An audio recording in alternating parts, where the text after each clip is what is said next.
Hi, everybody, and welcome to the Cultural Studies podcast. My name is Toby Miller, and my guest today is Lisa Jacobson. I'm a professor of history at University of California, Santa Barbara.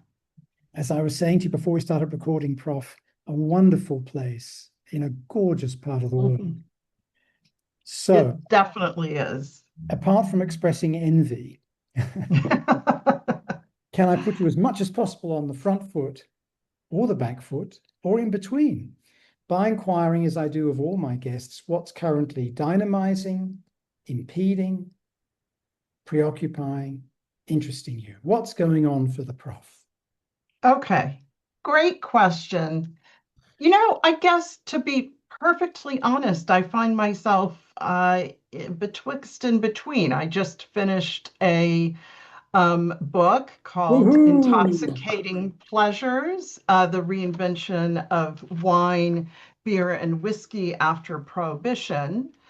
And many of the questions I pursued in that book are still, animating my thinking, but I'm also sort of moving in slightly new directions. And whenever you're at the, beginning of a new project, there's some, you sort of know where you're going, but you're not exactly sure what you're going to find. And so there's a mystery and a certain uncertainty that creeps into the process. So I think trying to not get too absorbed, but ultimately failing in the terrible historical moment we find ourselves in is certainly one impediment to doing research. As a historian, I remember when Trump was first elected, one of the comedians wept especially for all the history majors because Oh, we understood what that meant. But so I found some satisfaction in reviving piano playing. oh, Bought myself a little electric, digitized piano, yeah. which has the sound of a Yamaha piano. It's surprisingly beautiful sound. So that's been, whenever I want to be distracted but pleasantly so, I'll Mm. go, play a little bit on the piano, and my husband doesn't seem to mind. So that's been wonderful. But I suppose on the intellectual front, there are questions that I've been thinking about for my entire career that I'm not really ready to set aside. I study the history of alcohol, food, consumer culture. And one of the driving questions in my research or driving interests, I should say, Mm. is the process of cultural reinvention. And so I'm really interested in this question of how um, do products and practices that were once viewed as disreputable eventually acquire mainstream respectability? And that was one of the driving questions that I asked when I was looking at what happened to alcoholic beverages after the repeal of prohibition. There is this assumption that, once the repeal of prohibition happens, that's kind of the end of alcohol's story because repeal itself signaled the sort of mainstream acceptance of social drinking. But in fact, what my book shows is that this was a long, arduous process of redeeming alcohol, of creating culturally distinctive identities for wine, beer, and whiskey, each of which sometimes liked to position the other as a scapegoat for whatever problems drinking caused.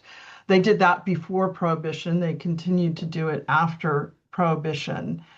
But I think one thing that people don't appreciate is that these mythologies about drugs become deeply embedded in regimes of prohibition, and they're very difficult to uproot. So, all of the stigmas that attach to alcohol before prohibition that justified their prohibition don't just simply melt away after prohibition. There is this massive campaign by,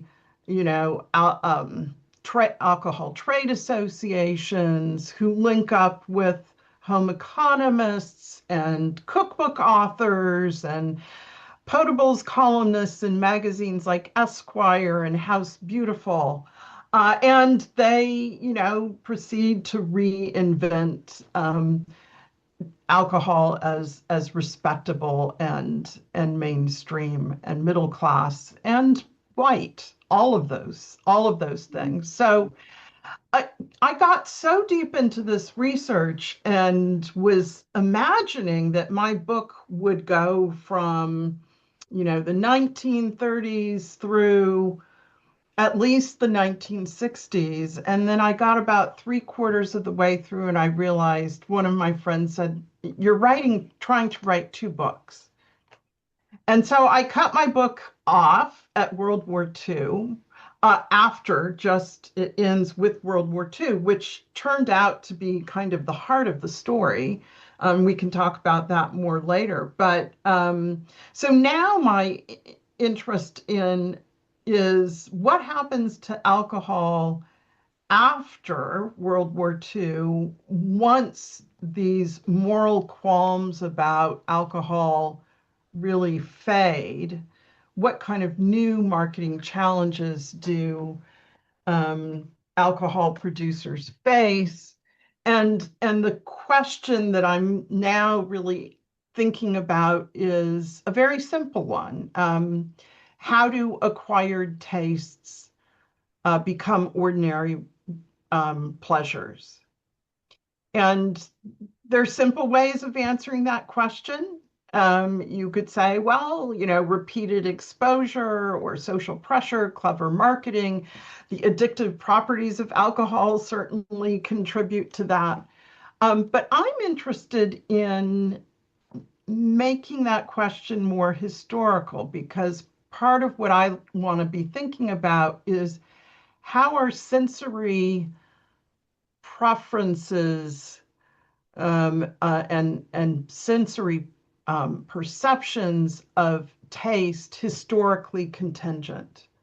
That there's something about past historical memories. There's something about the taste communities that create particular ideas about what something actually tastes like, or cultural anxieties can shape tastes. So I'm trying to make that it could be a question that a sociologist could answer, but I think there's another layer that can deepen our understanding if you ask it as a historical question.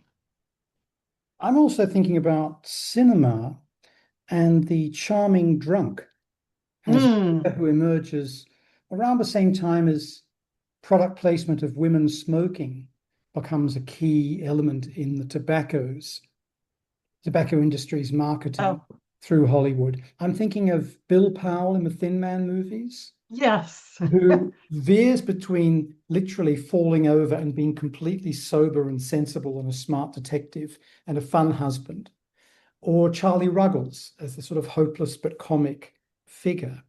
These things I think are perhaps interesting, but I wanted to jump ahead a bit because I live in the global south. We don't have access to books like yours, unfortunately.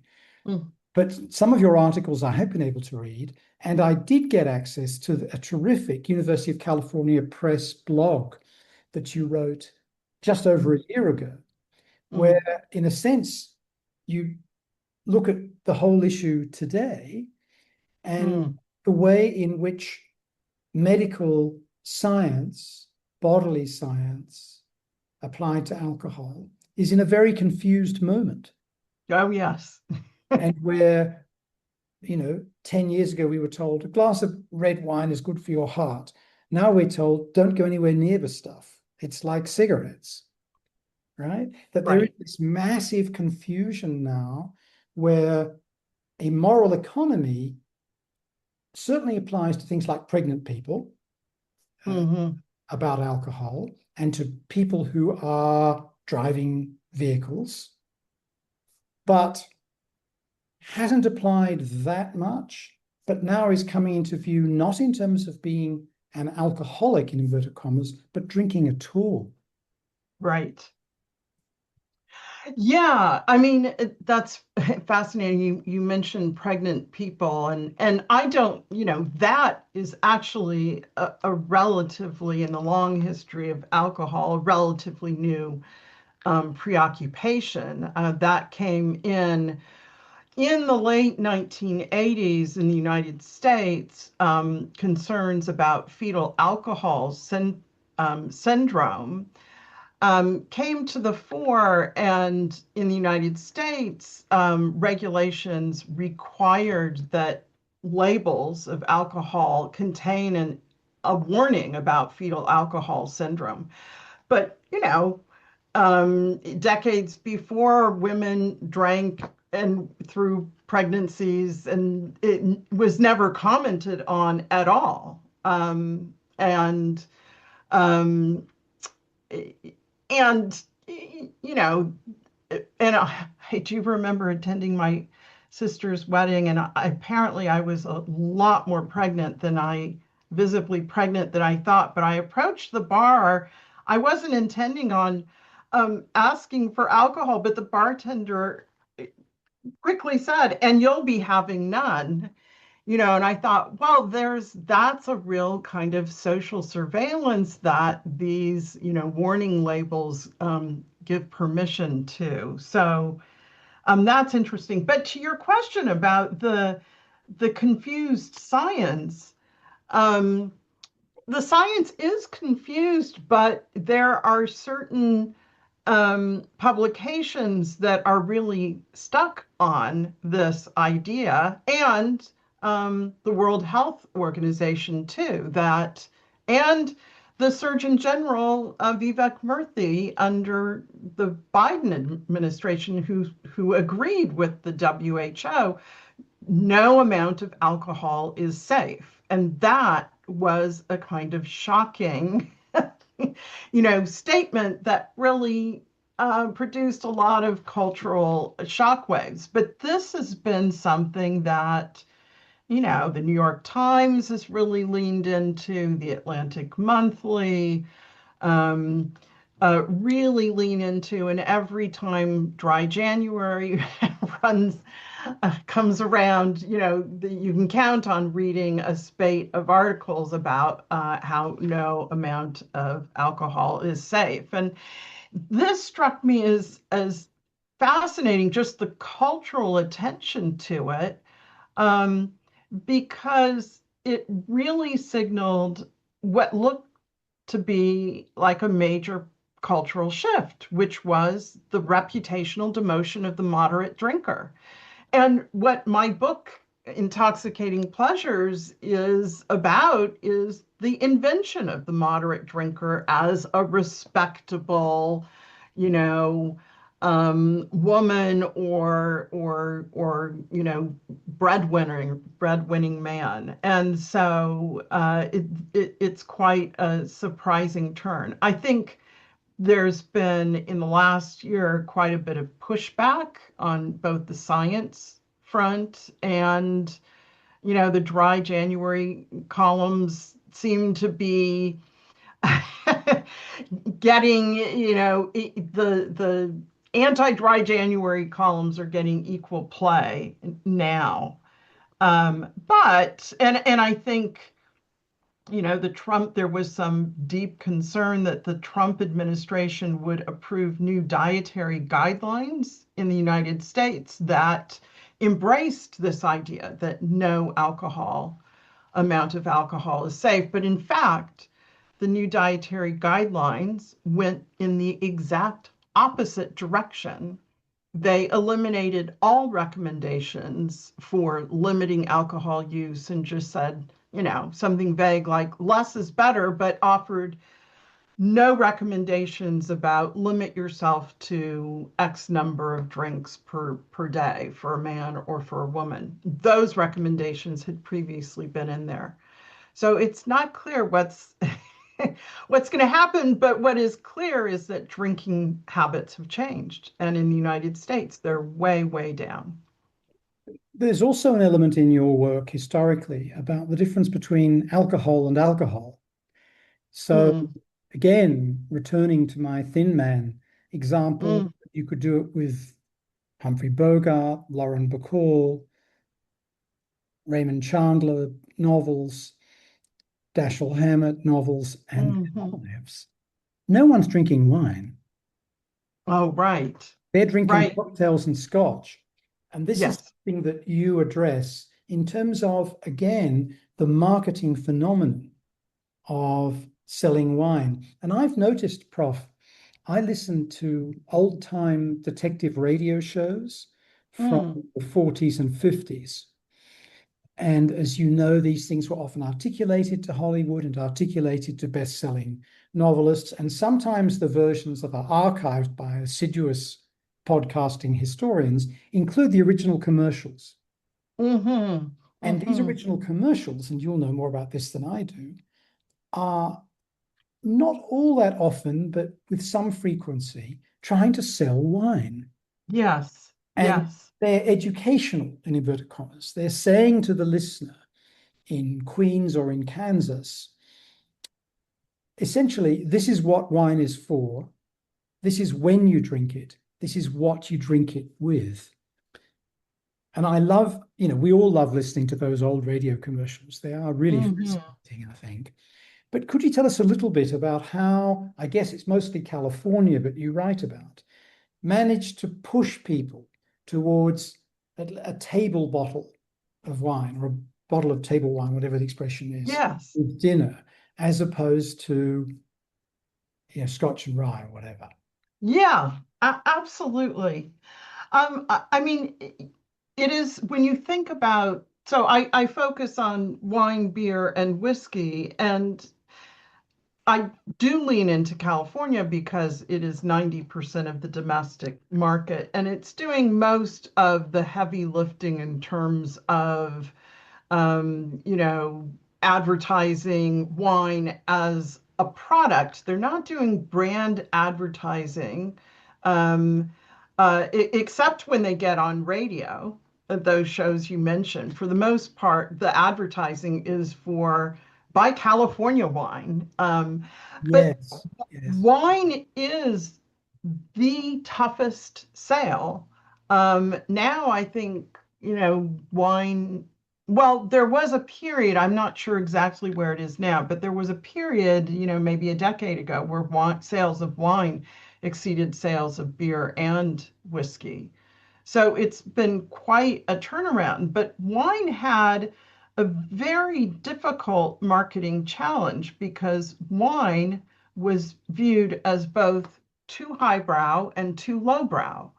On the one hand, it was, the beverage of elites and, kind of stuffy connoisseurs.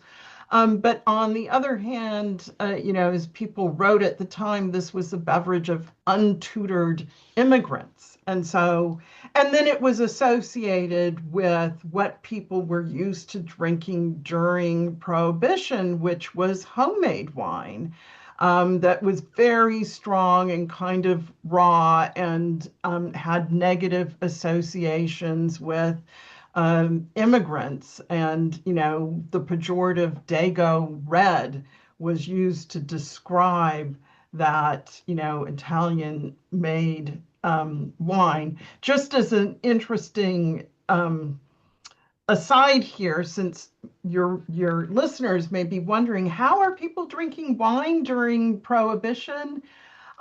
They're drinking wine because there's this very strange exemption in the Volstead Act, which is the enabling legislation for national prohibition, which says that individual households can make up to 200 gallons of fermented fruit juice each year, as long as it's non-intoxicating. So it didn't, but there, it didn't define what non-intoxicating was. And this was taken by everybody. Okay, I'm going to make what I want in my basement. And all of a sudden, the grape industry in California, which thought it was going to go under, is just booming.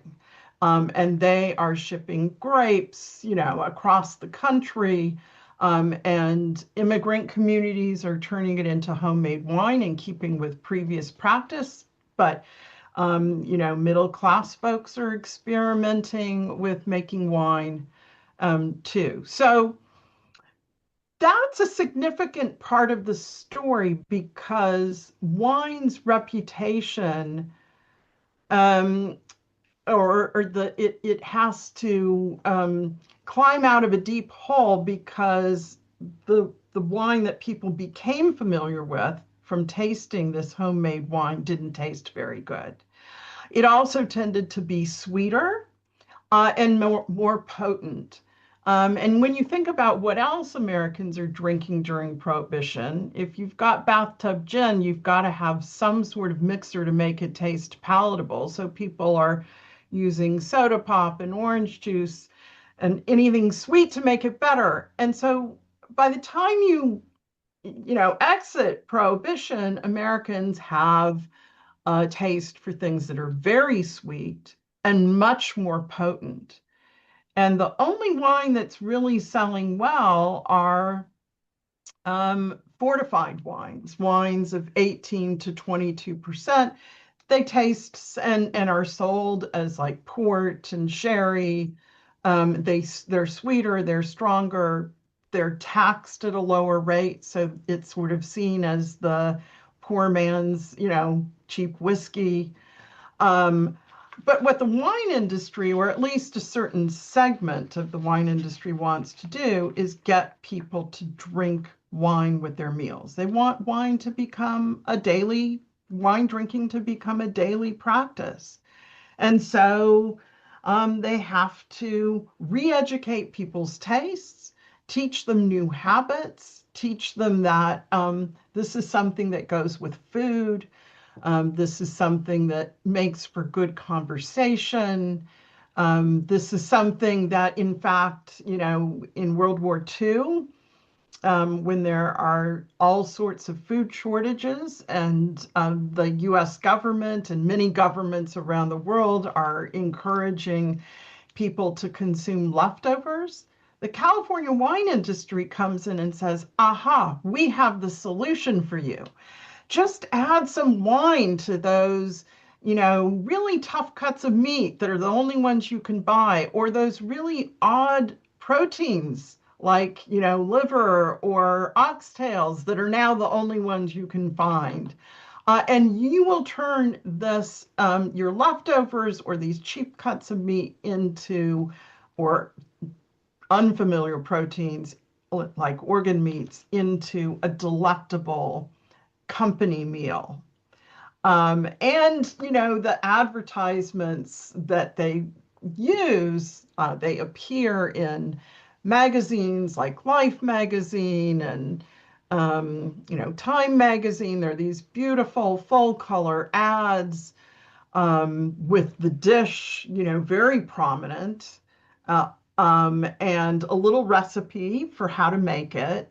And then always the reminder, and remember to drink a glass of wine with the meal that you just made using wine. So this is a way of teaching, Americans to cook with wine and enjoy it with their meal. And this is, I can go on here, but this is, I think, the wine industry's most enduring success from World War II. They did get people to drink more table wine, in part because whiskey was unavailable, which most Americans preferred. It was much harder to get. There were widespread shortages because the whiskey makers were no longer making beverage alcohol. They were producing alcohol for the war effort. Industrial alcohol was used to go into gunpowder and synthetic rubber. Can I jump in there? Apologies for the Yes. interruption. The cats are having a play/love fight, and someone has just sent me a phone message which says, could you give us a fair and balanced account of the prince and the king and the use of white toys? I don't think I can really help with that. But what I can help with is asking you to talk a bit about the war, which for people of my generation only means the Second World War, which you've just mentioned, and with a particular gendered reference, because one of your articles that I was able to get hold of, terrific piece, is about a very different kind of alcohol, an alcohol that is meant to be, blokey and proletarian, namely beer. And I think you mention in this essay that it was promoted during the war by brewers as a vital source of vitamin B for alcohols at the front. Could you tell us a wee bit about that, Prof? Yes. So the beer story during World War II is fascinating, and one of the larger arguments of the book is that World War II is really the transformative moment in alcohol's reinvention, because all of vintners and brewers in particular are able to attach their products to wartime food crusades. And they're also able to play up their products as morale boosters. And so they're able to recast drinking as something that is patriotic. And they're doing this in against a very difficult sort of political situation, because the prohibitionists have not retreated. And during World War II, they have long historical memories. They remember, World War I, we were able to get prohibition through in the last war by saying we need a disciplined fighting force. Alcohol production wastes precious grains that we need to, save for food. There's deep food conservation movement during World War I. And so the prohibitionists think, okay, we have our shot again. Let's try to, at the very least, get emergency wartime prohibition through. And they revive all of those arguments that they used during World War I. We need a disciplined, sober fighting force. We need to be conserving food and can't be wasting grapes and grain. And they are as persistent as they could possibly be. I went to the Library of Congress and found shelves of bankers' boxes full of petitions from prohibitionists who were easily able to mount successful petition drives because they could just go to the Protestant churches, the Methodists, the Baptists, which were all still fully behind prohibition. And so Congress is being swamped with these petitions. The veterans organizations are organizing counter petitions saying this is a bad idea. And the prohibitionists never get very far with what they want, which is to create a 10-mile moral zone around Army training camps in which all alcohol is banned. And the 10-mile zone has always struck me as particularly interesting, because if you think about a place like San Francisco or New Orleans, where there are Army camps, clearly their intention is not just to make alcohol inaccessible to the troops, but to make it inaccessible to civilians. So it's a pretty bold measure. The Secretary of War, Secretary of Navy all say, no go. We have to at least have something for the troops. Or, they're going to go for the hard stuff. So the military, for the first time in the 20th century, adopts an alcohol policy. For the up to this point in the 20th century, the military had banned alcohol. But in World War II, they say, we're going to permit ordinary enlisted men to purchase from an Army PX, 3.2% beer, which is a really weak beer. Congress, in the lead up to Prohibition, in the lead up to the repeal of Prohibition, had re-legalized beer early, about 6 to 8 months before other alcohols, by deciding that, in fact, 3.2 beer was non-intoxicating. And there were all sorts of congressional hearings that debated whether 3.2 beer was non-intoxicating or not. So this becomes, 3.2, the mark of alcoholic innocence. And that's what's available for the troops. And then the brewers, decide, okay, we weren't very effective in mounting a good resistance to prohibitionists for last time around, so we're going to go all out.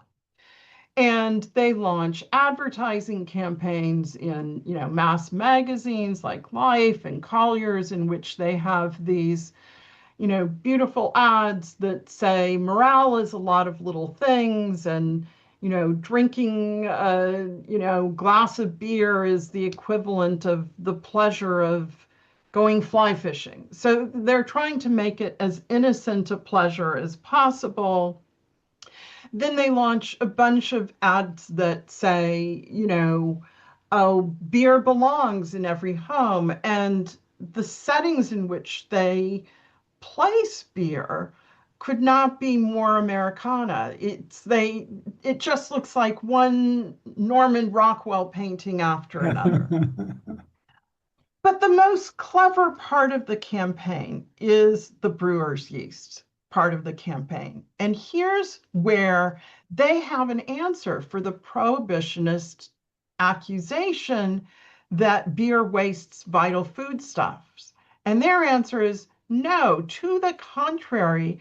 Brewers are actually ingenious recyclers, because one of the byproducts of beer is brewer's yeast. And so when our beer leaves the factory, some of what leaves is beer to be consumed, but some of what leaves is brewer's yeast, which goes into livestock feed, and brewer's yeast, which can also be added to food, human food, like donuts or biscuits, to fortify it. So brewer's yeast, as some of your listeners may know, is a wonderful source of vitamin B.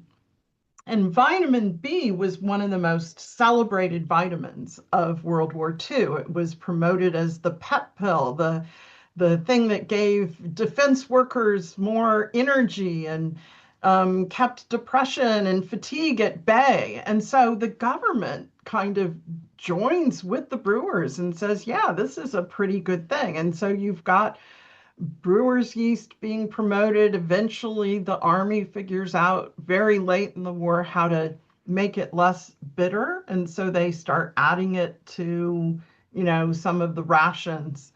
But that was just a fascinating example of how alcohol producers could attach themselves to an existing food crusade, wartime food crusade, which, was built around the slogan, food fights for freedom.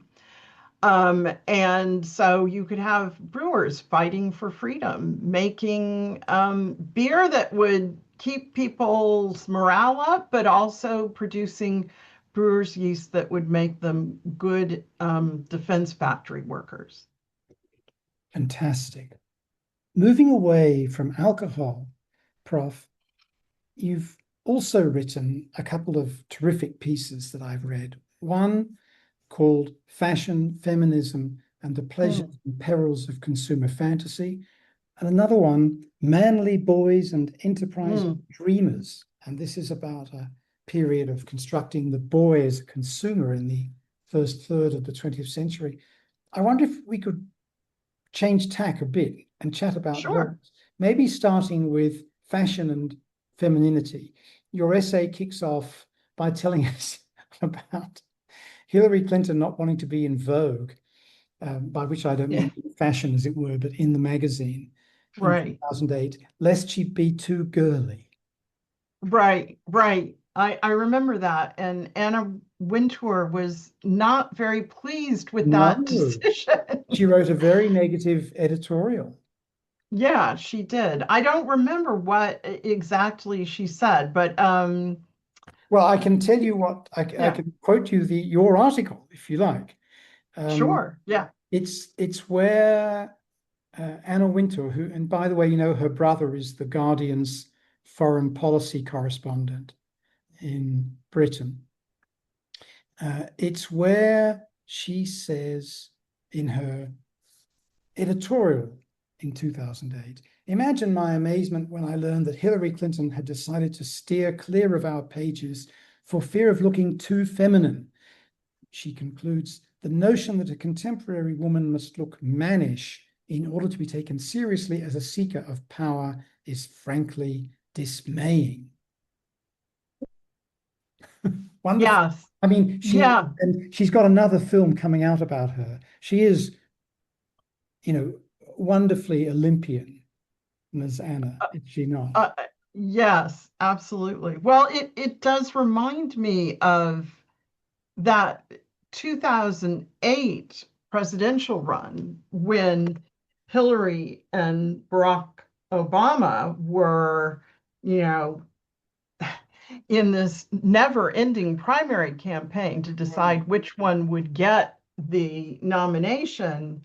And I remember how the press found ways of making Barack Obama look effeminate by casting him as an arugula loving, Chardonnay drinking president who couldn't bowl right, couldn't bowl a strike. But what was fascinating was how much the Clinton campaign leaned into masculinity and her supporters. So I remember she was introduced by a union um, leader at a rally in her primary campaign, and the union man spoke of her testicular fortitude. So all of those, metaphors were really, really important. That is the fashion and piece that you mentioned is one of these reviews of, I don't know, like a half dozen different Mhm. books. So it was a quite a long review essay, and I don't remember it quite as well as I probably should, but No, no, no. It's from many years ago, and frequently my guests have not read their work as recently as I have. I had an incident recently where someone couldn't remember any of her books. She couldn't remember the titles or what they were about. So fear not. But I guess one thing that might be a hook into it for you is that you talk about the pleasures and perils of consumer fantasy, Mm, right? yes, And how, if you go back to Immanuel Kant, there is a denunciation of consumerism as immature in right. writings.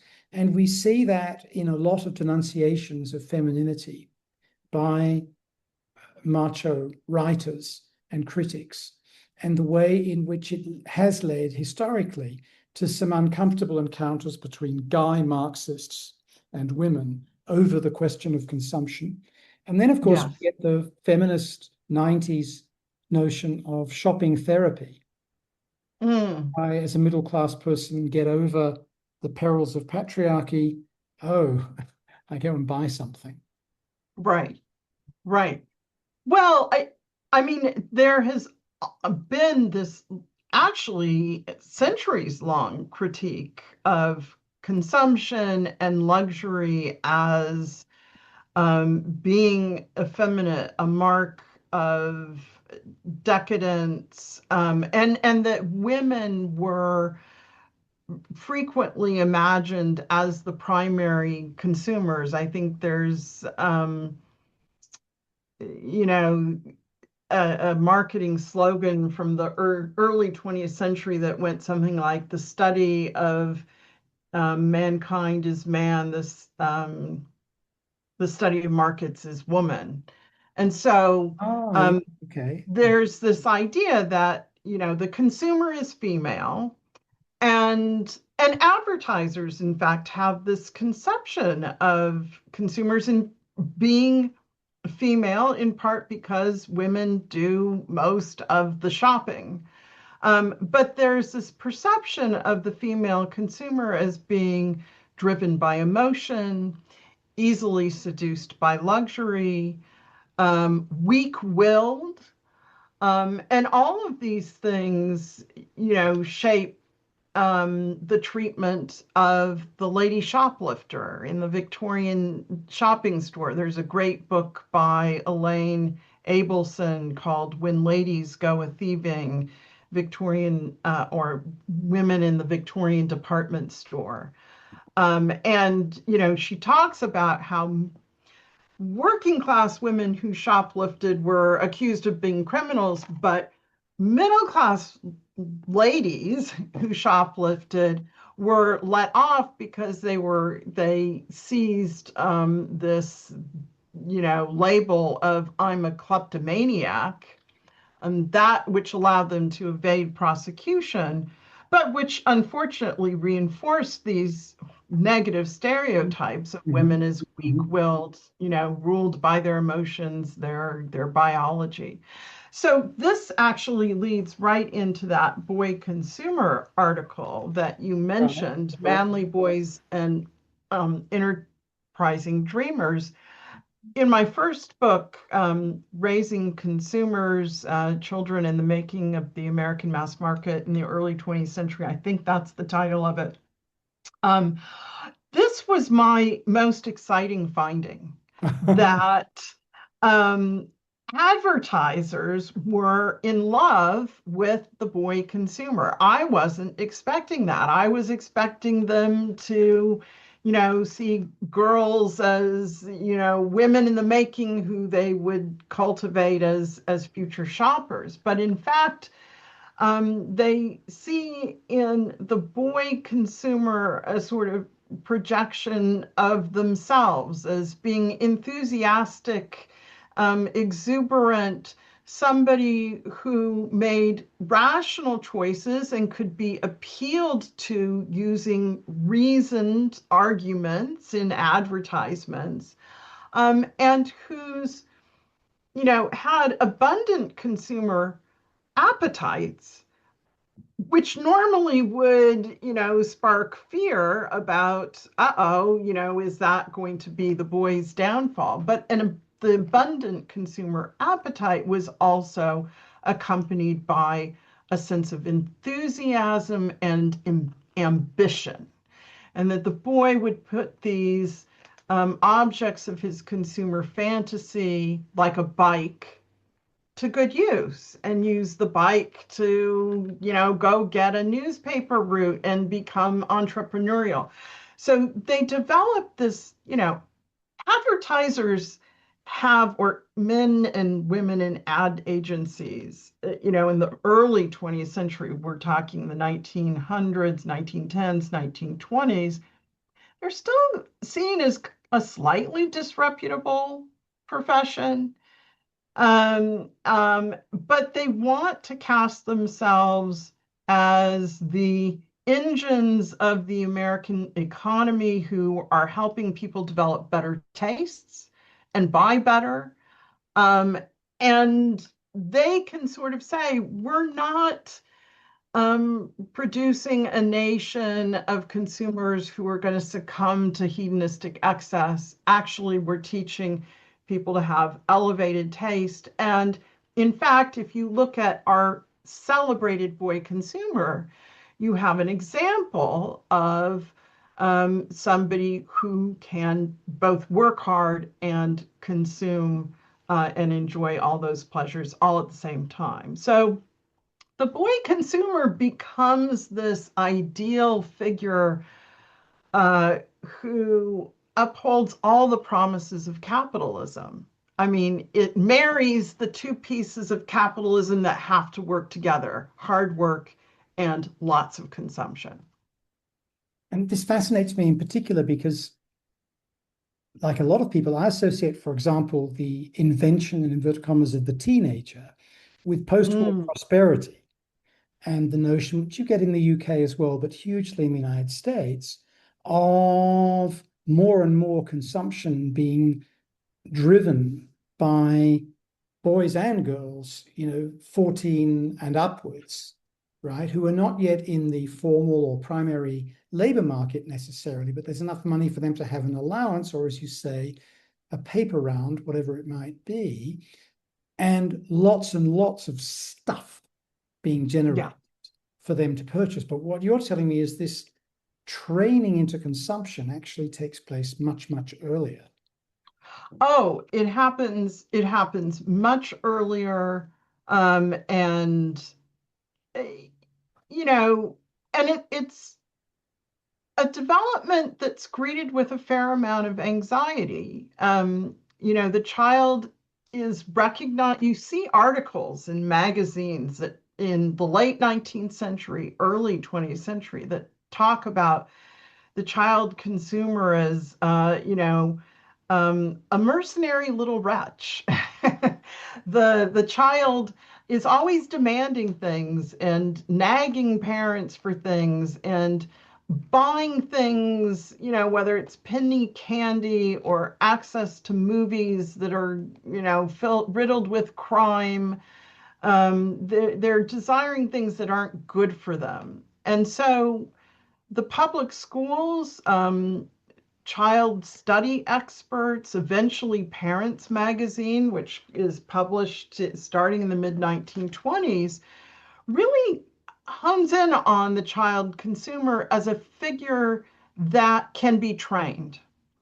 And so there's this idea that you can train a child to have a good imagination, to desire the right sorts of things, train them to steer them away from vulgarity and the wrong kinds of pleasures if you give them allowances. So there's a big campaign for allowances. The public schools get into the game by developing school savings banks. And there's a whole ritual here. It's really the idea is more to take money away from children, just get them to put it in a bank. They're less focused on consumer training and wise spending than, say, the allowance model is. But public schools are particularly invested in going after working class children, immigrant children who they fear are spending it on the wrong things. But they think everybody can benefit from money training. Um, so the early 20th century is a period in which the child consumer is a lightning rod for all of Mm. these anxieties about the promises and perils of consumer culture, to use that phrase. But there's also a certain confidence that if raised in the right way, if introduced to the right kinds of educational toys, that children can learn if, given allowances in which they have to learn to give up things to get the better thing that requires more money. So they'll have to save up for it. That they can be turned into enlightened consumers and good capitalist citizens. Prof. Jacobson, I want to thank you. I've learned so much from reading your work and even more from listening to you today. Some of my most cherished shibboleths about the world have been dispatched into the bleachers, but in a kind way. So I want to Thank you. thank you so, so much for being with us. Thank you so much. This was delightful.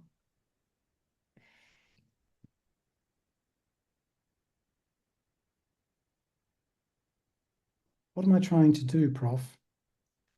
I'm just I don't trying know. to Do you stop click on that recording. OK? Surely I can stop recording. Why are all the instructions suddenly incomprehensible to me? Ah, now it says end recording. So Okay. thanks, especially for tolerating my technological incompetence.